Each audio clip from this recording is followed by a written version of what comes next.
Shalom Bapak Ibu dan Jemaat yang dikasihi Tuhan.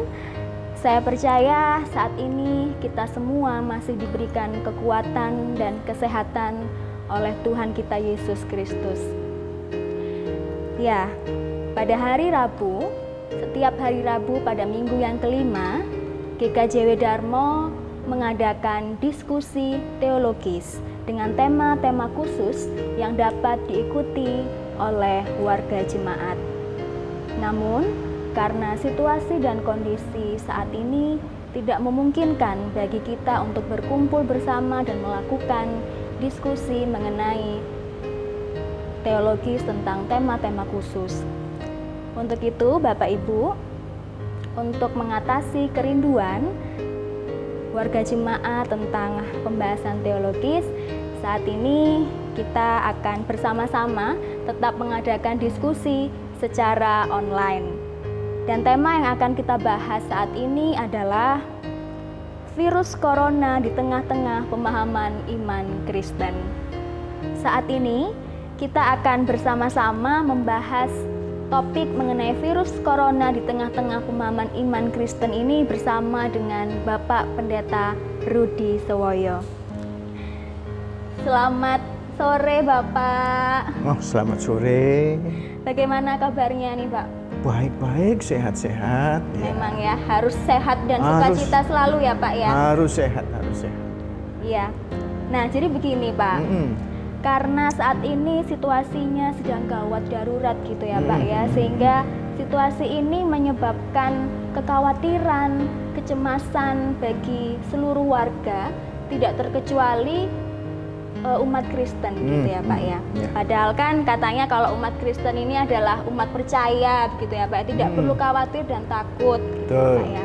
Nah kali ini kita akan membahas tentang virus corona di tengah-tengah pemahaman iman Kristen, Pak.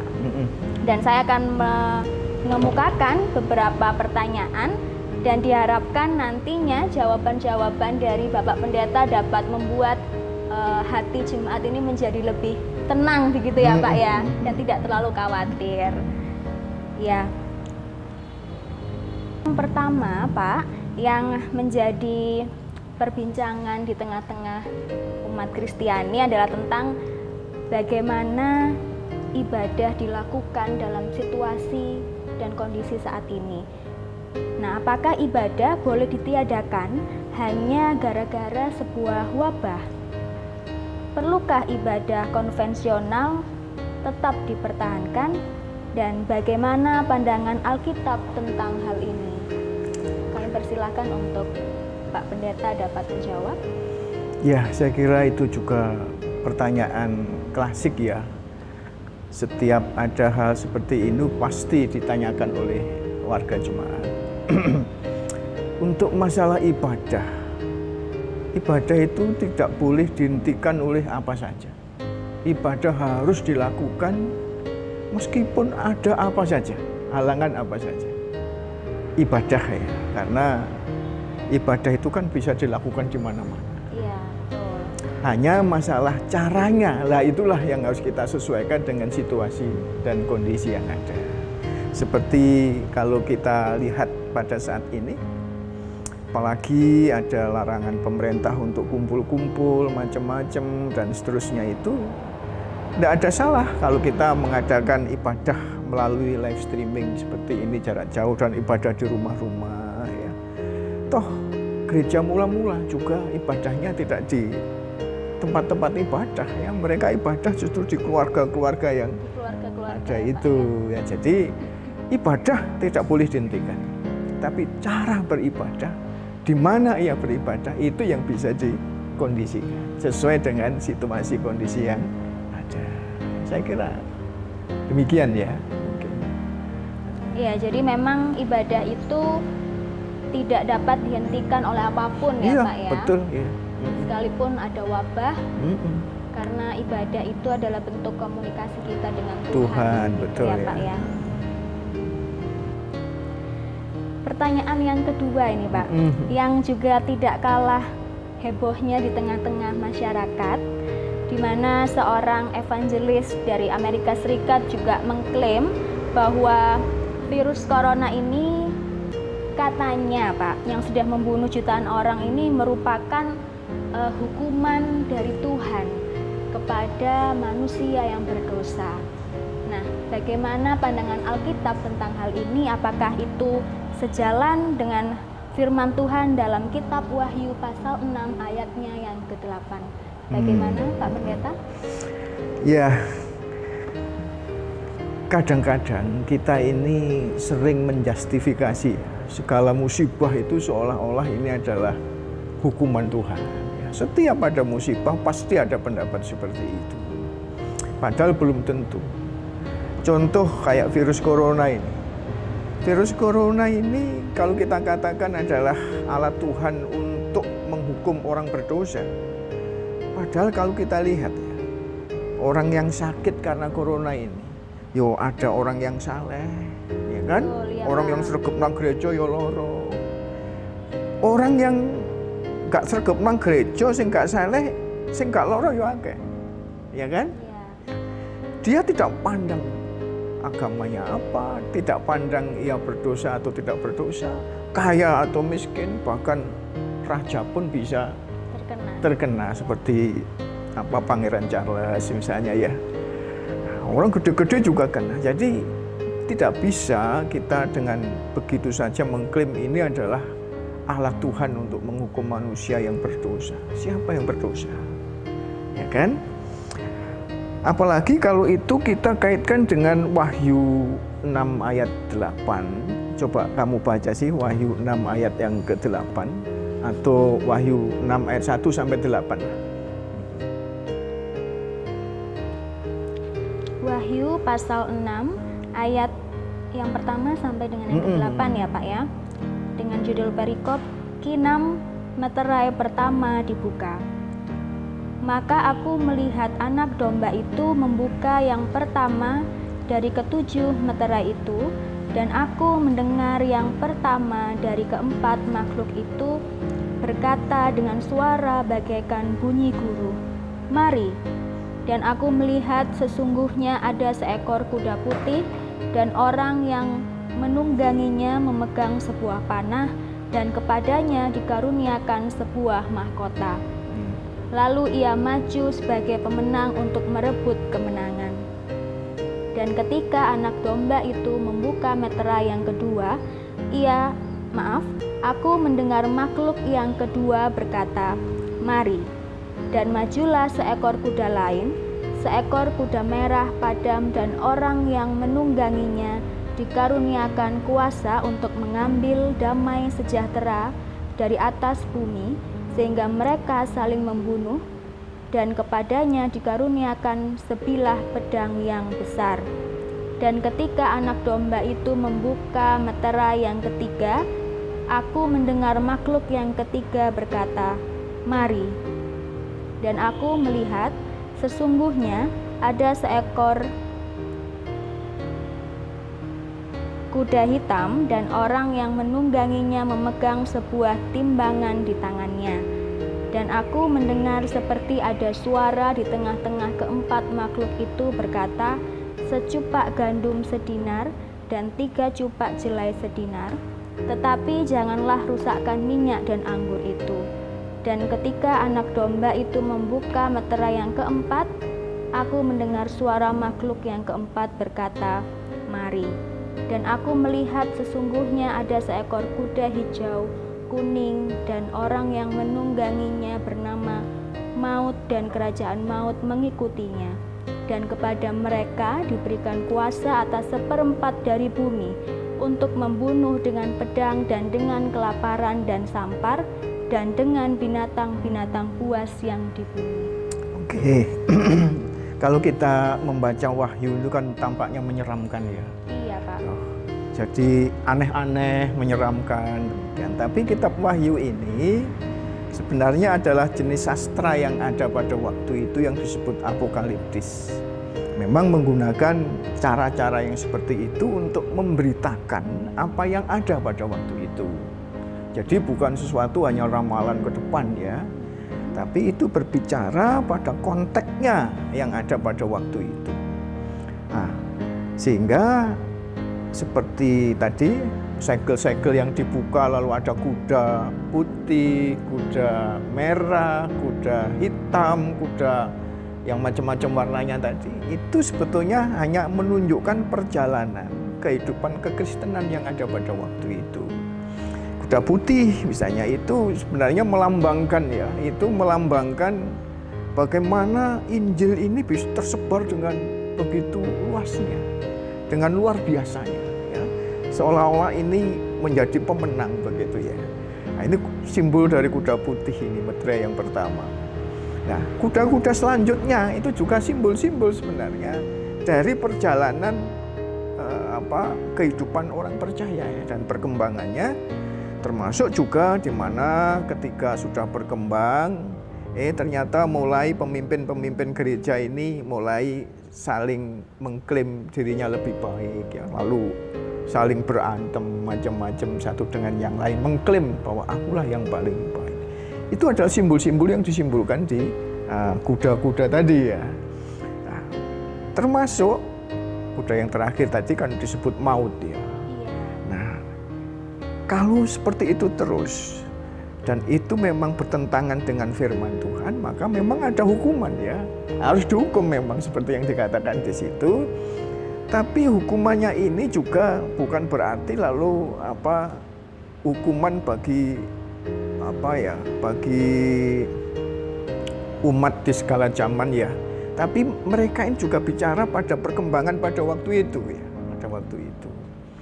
Sehingga ini tidak bisa kita jadikan sebuah alasan bahwa ini corona saat ini adalah perwujudan dari kitab Wahyu itu. Contoh, zaman abad-abad pertama sampai saat ini yang namanya musibah itu bolak-balik. Ya kan? Banyak sekali musibah yang dialami oleh umat. Kalau itu selalu kita kaitkan dengan wahyu, gak kenal. Karena musibah itu ternyata tidak menjadi sebuah kenyataan bahwa itu akan menjadi hukuman dan akhir zaman segera selesai, seperti yang dikatakan di kitab Wahyu. Jadi kitab Wahyu ini berbicara pada konteksnya yang ada pada waktu itu, dan kita ya tetap yakin pasti orang yang berdosa pasti dihukum Tuhan ya, tapi bukan berarti dalam rangka terus corona ini bahwa ini adalah Allah Tuhan untuk menghukum semuanya. Bukan seperti itu. Mungkin tidak jelas apa yang saya terangkan. Sudah jelas Pak, jadi kita tidak bisa mengklaim gitu ya Pak ya, bahwa wabah corona ini adalah nubuatan dari kitab Wahyu gitu ya Pak ya. Ya. Karena memang pada dasarnya kitab Wahyu ditulis itu pada zamannya gitu menceritakan, ya Pak ya, menceritakan konteks yang ada pada waktu itu. Pada zaman waktu itu ya Pak ya. Pertanyaan selanjutnya ini ya Pak ya. Ini pertanyaan yang lumayan menggelitik menurut saya. Ya, apakah orang percaya kebal terhadap virus corona? Seperti yang tertulis dalam kitab Mazmur pasal 91 ayat yang ke-5 dan yang ke-6. Bagaimana Pak? Tadi apa? Apakah orang percaya itu kebal terhadap virus corona? Seperti Mazmur 91 ayat 5 dan 6. Iya. Saya coba bacakan ayat 5 dan 6. Baik, akan saya bacakan Mazmur 91 ayat yang ke-5 dan yang ke-6. Engkau tak usah takut terhadap kedahsyatan malam, terhadap panah yang terbang di waktu siang, terhadap penyakit sampar yang berjalan di dalam gelap, terhadap penyakit menular yang mengamuk di waktu petang. Ya, penyakit menular tadi ya? Iya, betul Pak. Ya. Jadi sekali lagi kalau kita memahami kitab suci itu tidak boleh hanya diambil ayat per ayat, tapi kita harus melihat konteksnya. Paling tidak kalau kita membaca Mazmur 91 itu kita harus melihat konteks teksnya itu sendiri. Jadi wacananya itu, contoh begini, Mazmur 91 itu sebenarnya adalah jawaban dari Mazmur 90. Nah, dalam Mazmur 90 nanti kita baca saja di rumah kita masing-masing. Itu sebetulnya merupakan sebuah doa, doa dan sekaligus pengakuan bahwa umat itu rapuh, umat itu tidak mampu. Nah, umat ini perlu sebuah perlindungan dan jaminan dari Allah untuk melindungi mereka. Nah, sebuah permohonan kepada Tuhan. Nah, ayat 91 ini adalah jawaban dari doa itu. Ya, jawabannya bahwa Allah akan tetap melindungi. Nah, dengan memakai bahasa-bahasa yang seperti itu yang pertama. Yang kedua, kalau kita lihat teks wacananya Mazmur 91 sendiri, sebetulnya itu tidak berbicara masalah bahwa orang percaya itu pasti tidak kena penyakit menular termasuk corona, itu tidak bicara seperti itu. Tapi bicara masalah Allah menyertai dan melindungi mereka. Coba Mazmur itu 91 itu dibagi dua bagian sebenarnya. Ayat 1 sampai ayat 13 ya, itu adalah ungkapan pemazmur ya tentang Allah yang melindungi itu. Lalu ayat 14 sampai dengan ayat 17 itu seolah-olah dari pihak Allah ya, dari pihak Allah yang ingin juga bicara tentang bagaimana ia melindungi umatnya. Nah, khususnya ayat 15, coba kamu baca ayat 15. Mazmur pasal 91 ayat yang ke-15. Bila ia berseru kepadaku, aku akan menjawab. Aku akan menyertai dia dalam kesesakan. Aku akan meluputkannya dan memuliakannya. Oke, coba begitu ya. Kalau mereka menyebut namaku, ya, aku akan menjawab dan aku akan menyertai di saat kesesakan mereka. Ya, betul. Nah, kesesakan di sini, kesesakan itu kan sesuatu yang tidak menyenangkan ya. Iya, Pak. Termasuk juga sakit penyakit dan macam-macam. Artinya ini akan mengkoreksi bahwa bukan berarti umat Tuhan itu tidak kena penyakit, tidak kena macam-macam. Ya tetap sajalah kita manusia, pasti juga kena. Tapi di sini ada jaminan. Kita kena atau tidak kena penyakit, Tuhan itu menyertai mereka. Ini Mazmur 91 ya. Iya. Dan tentu kita harus bijaksana memahami Mazmur-Mazmur seperti ini. Kalau tidak kita akan salah memahami ya. Coba Tuhan Yesus sendiri. Di awal pelayanannya itu kan dia dicobai oleh iblis. Tuhan dibawa ke tempat yang tinggi. Nah, Tuhan disuruh oleh iblis itu untuk menjatuhkan dirinya ke tanah kan. Ada firman Tuhan, jatuhkan dirimu, ada firman Tuhan bahwa engkau tidak akan jatuh ke tanah, akan ditatang oleh malaikat-malaikat Tuhan. Iblis ini mengutip Mazmur 91. Iblis ini, dan jawab Tuhan Yesus apa? Ada firman Tuhan, jangan engkau mencobai Tuhan Allahmu, yang diambil dari Ulangan 6 itu. Artinya apa?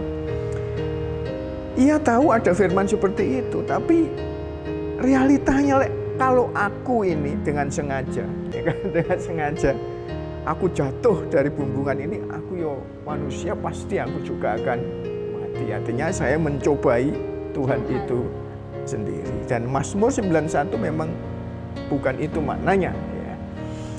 Nah, jadi wong wis ngerti iku elek kok dilakukan. Kan begitu ya. Makanya dia mengatakan jangan mencobai Tuhan. Jadi kita harus bijaksana di dalam memahami firman-firman Tuhan seperti ini ya. Khususnya Mazmur 91. Jadi kita tidak bisa mengartikan hanya beberapa ayat saja gitu ya Pak ya. Kita harus memahami pasal-pasal sebelumnya maupun yang pasal-pasal sesudahnya gitu ya Pak ya. Jadi inti jawaban dari pertanyaan barusan adalah orang percaya itu tidak kebal terhadap virus corona gitu ya Pak ya. Jadi orang percaya tetap saja bisa tertular oleh virus-virus semacam apapun itu ya Pak ya. Tapi satu hal yang harus kita yakini sesuai dengan apa yang ditulis dalam Mazmur 91 ayat yang ke-15 bahwa Tuhan akan selalu menyertai di dalam kesesakan. Begitu ya Pak ya. Sangat-sangat membantu kita untuk selalu memiliki pengharapan di masa-masa sulit ini. Pertanyaan yang keempat nih Pak ya, yang juga menjadi perbincangan di kalangan masyarakat karena ada seorang pendeta yang mengemukakan pendapat bahwa barang siapa yang bisa berbahasa roh itu kebal terhadap wabah virus ini. Apakah itu benar Pak Pendeta? Ya, ini pertanyaan yang agak membingungkan juga sebenarnya ya. Kalau kita mau melacak tentang bahasa roh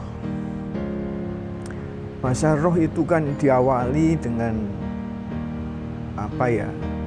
kehadiran roh ke dunia ini, turunnya Roh Kudus ke para murid-murid itu kan ya, dalam peristiwa Pentakosta ya.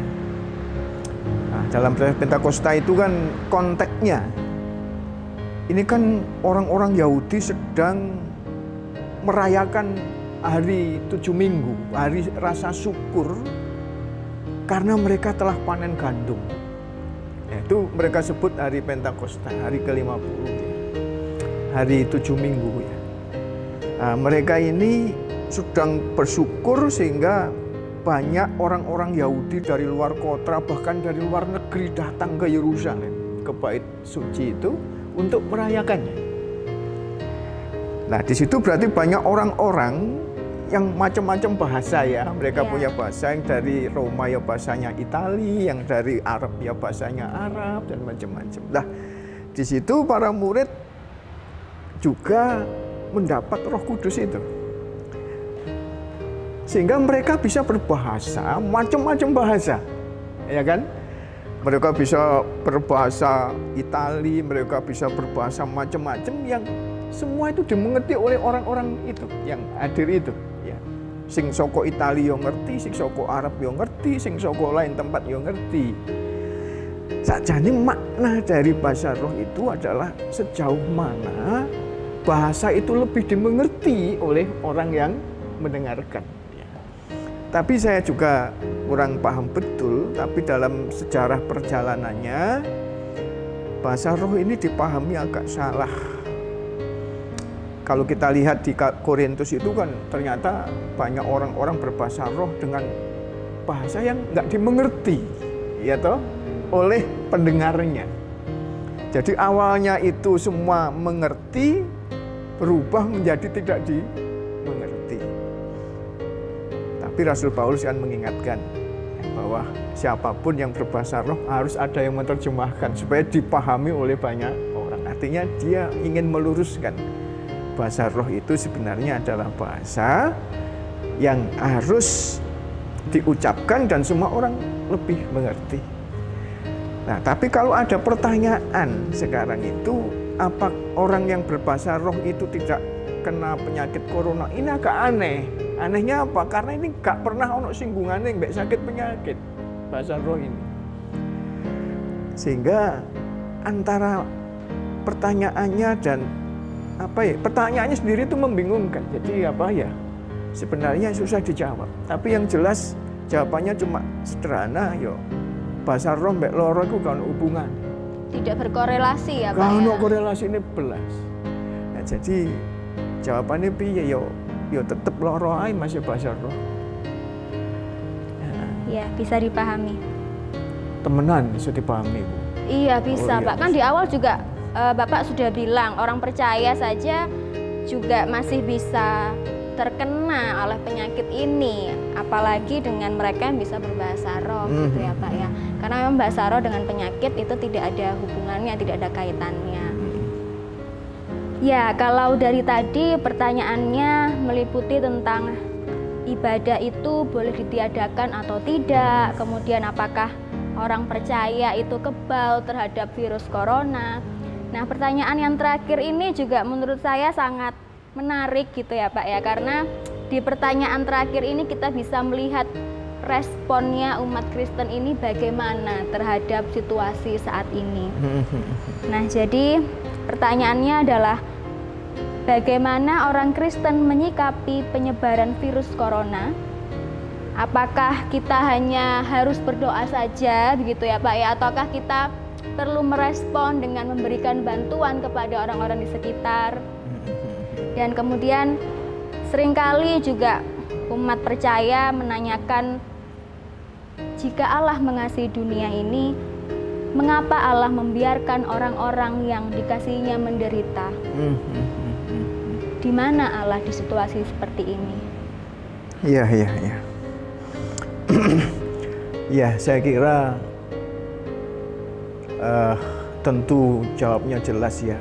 Kita tidak perlu hanya cukup berdoa, ya tidak. Mestinya kita juga perlu action.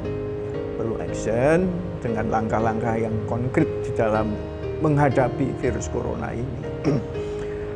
Nah, selain berdoa, yang pertama tentunya ya kita mengikuti anjuran pemerintah lah ya. Iya. Seperti tinggal di rumah saja ya kita taatilah. Lalu personal distancing-nya juga harus jalan, pakai apa ini? Masker lah. Kita sekarang nggak pakai masker kan kita jauh-jauh. Iya betul ya Pak. Kan nggak apa-apa. Jarak 1 meter sudah kita. Ya. 2 meter lah. Ya. Jadi termasuk juga tentu aktif lah. Kita kalau melihat tetangga kanan kiri atau itu lebih membutuhkan dan kita punya, kita juga harus action. Justru di situasi seperti ini kita harus menampakkan betul ya nilai-nilai norma-norma Kristiani itu yang kita katakan kasih itu bagaimana yang harus kita terjemahkan dalam tindakan konkret bagi kehidupan sesama kita. Tolong menolong, menguatkan dan seterusnya. Nah, jadi tidak cukup berdoa saja ya. Yang kedua, ya kalau ada pertanyaan dalam situasi seperti ini, di mana Allah? Ya memang itu pertanyaan manusiawi dan wajar ya. Tapi saya hanya ingin mengatakan kalau ditanya di mana Allah, Allah ada di sini. Allah itu ada ketika engkau membantu teman-temanmu yang perlu bantuan. Di sana ada Allah. Allah itu ada ketika ibu-ibu ini membagi berkatnya untuk orang-orang lain yang memang memerlukan. Allah ada di sana. Allah itu selalu ada ya, ketika ada sebuah tindakan-tindakan yang baik dan penuh cinta kepada sesama. Nah, itu Allah ada. Allah berjuang di sana. Allah juga ada di tenaga-tenaga kesehatan yang saat ini juga berjuang di garda depannya untuk memerangi virus corona ini. Makanya benarlah kata seorang sastrawan dari Rusia, namanya Leo Tolstoy. Dia mengatakan, di mana ada kasih, di mana ada cinta, di situ ada Allah. Ya, saya kira demikian ya. Mungkin jawaban saya terhadap pertanyaan itu. Ya, jadi di mana ada kasih, di mana ada cinta, di situ pasti ada Allah gitu ya Pak ya. Sehingga kita tidak perlu khawatir dengan situasi saat ini. Karena tadi juga kita sudah membahas bahwa Allah selalu menyertai di dalam setiap kesesakan. Terima kasih Pak Rudi untuk sharingnya saat ini. Sama-sama. Sangat memberkati warga jemaat. Dan untuk warga jemaat yang masih memiliki pertanyaan mengenai topik yang baru saja kita bahas bersama Pendeta Rudi, bisa mengirimkan pertanyaan melalui kolom komentar yang ada di bawah, atau bisa juga mengirimkan WhatsApp ke nomor yang ada di bawah ini, dan pastinya Pendeta Rudi akan menjawab pertanyaan-pertanyaan yang diberikan pada sesi-sesi berikutnya. Kami berharap warga jemaat selalu sehat, tetap sukacita dan selalu memiliki pengharapan di dalam Tuhan. Sampai jumpa dalam sesi selanjutnya. Stay at home. Tuhan Yesus memberkati.